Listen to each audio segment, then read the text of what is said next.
welcome to section 6. This video is going to take a little bit longer, but it's perimeter and area. You should have your geometry toolbox out right next to you.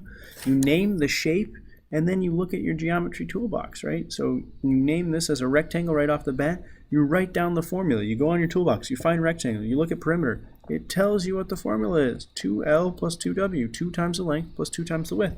And then you just plug in those numbers. 2 times 6, that's the length, plus 2 times the width. That's 2. So your perimeter is equal to 2 times 6, which is 12, plus 2 times 2, which is 4. Your perimeter is equal to 16 meters. For area, again, you just look at the formula for rectangle for area, and it's base times height or length times width. So area in this case is your base, which is 6, times your height, which is 2, and it gives you 12 meters squared. For 16, your shape is a parallelogram.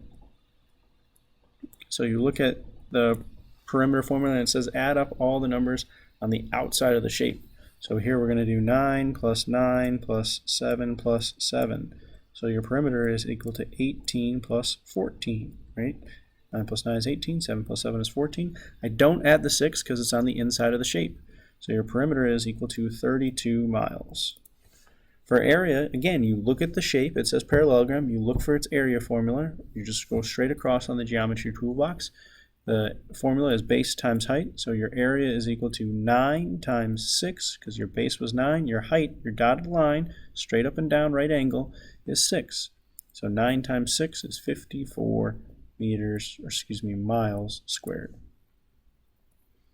Right? Number 17, we have a triangle. So you look on your toolbox, find the shape triangle. Look at perimeter, it says add all the numbers on the outside. So that'd be 5 plus 8 plus 10. So your perimeter is equal to 13 plus 10, or 23 inches. You do not add 4 because it's on the inside. For area, you look and you see, okay, the area formula is base times height divided by 2. So your area is equal to your base, which is 10, times your height, which is 4. The dotted line is your height, divided by 2. So your area is equal to, what's 10 times 4? 40 divided by 2. What's 40 divided by 2? 20. So 20 inches squared. For the trapezoid, you go ahead again, you look, you find the trapezoid formula for perimeter on your geometry toolbox. Again, it says just add up the numbers on the outside. So 6.5 plus 6.5 plus 2 plus 9. Oops, sorry, plus 7, my fault. We don't add 6 because it's on the inside. So perimeter is equal to 6.5 and 6.5. Well, 6 and 6 is 12. 0.5 and 0.5 is 1. So 6.5 and 6.5 gives you 13. Plus 2 and 9 is 2 and 7 is 9. Keep on jumping the gun. So your perimeter is equal to 13 plus 9. 9 and 10 is 19 plus 3 more. It gives you 22. 22 meters. Right? Your area is equal to 1/2 your height times base 1 plus base 2. This is the most complicated formula, but you have all the information. So your area is equal to 1/2, stays exactly where it is. Your height is the dotted line, which is 6, times, right, base 1, which is 7, plus base 2, which is 2. So half of 6 is 3, right? Take 6, split in half, you get 3. 6 divided by 2, right? Times, what's 7 plus 2? 7 plus 2 is 9. So 3 times 9 is what you're left with. Your area is 27 meters squared. All right? Then we had the shape of a square, which your perimeter on, if you look at the shape on your geometry toolbox, perimeter formula is 4 times S. S stands for the side length. Notice I only gave you one side length. That's because all these side lengths will be equal. So there are 4 sides, so 4, your perimeter is equal to 4 times 6. So 24 kilometers.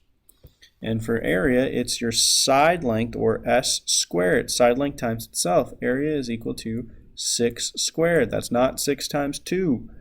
That is 6 times 6, which is 36 kilometers squared. For the circle, the key thing is distinguishing between the diameter and radius. Notice they give you a diameter. If it goes all the way across, it's diameter. So 16. The radius is just half of the diameter. The radius is just this part, 8. So your radius is 8. The circumference formula is pi times diameter. I let you leave pi in your answer. 16 times pi. Your answer is 16 pi yards. If you just put 16 yards, you'd be incorrect because you still have to multiply by pi, which is about 3. So this is going to be more around the range of like 4850, right? Area, your formula is pi r squared. So your area is equal to, sorry, here it's pi 16, and basically you just flip-flop those two numbers, commutative property of multiplication. Pi times your radius squared, so times 8 squared, which is area is equal to pi times 64. Your answer is 64 pi yards squared. So really 64 times about 3.14 would give your answer, but I said you could leave pi as your answer. This is the end of section 6.